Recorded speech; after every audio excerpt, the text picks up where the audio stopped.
Là où nous sommes. Où nous sommes. Là où nous sommes. Une réflexion du pasteur Pierre Péchou. La période de pandémie et de confinement que nous vivons est exceptionnelle à plus d'un titre. Plus nous approchons de la fin du confinement, plus des spécialistes s'interrogent sur la portée de cet événement dans nos vies sur le long terme.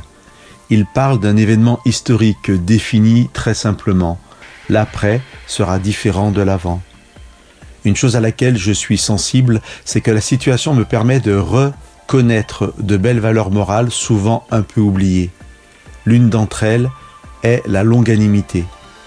Qui aujourd'hui connaît encore ce que cela signifie ? La longanimité est la patience dont fait preuve celui qui a le pouvoir de faire cesser ce qui lui déplaît.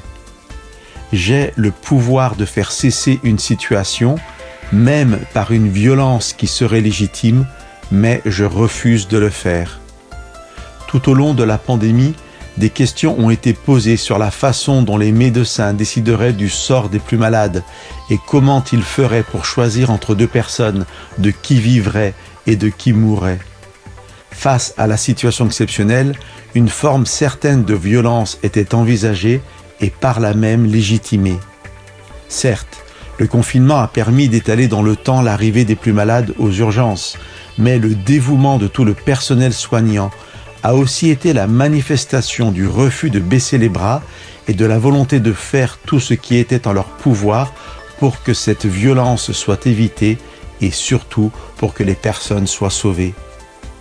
Tout faire pour le salut d'une personne, voilà la caractéristique de Dieu dont la Bible nous dit qu'il est lent à la colère, riche en bonté.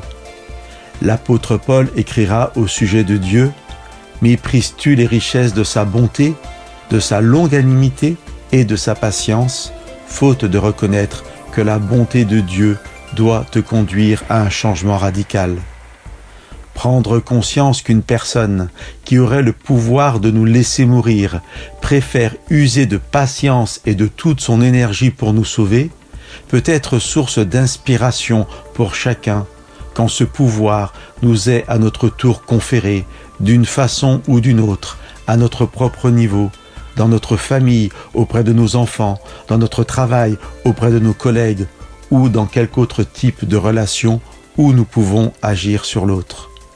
Que Dieu vous bénisse.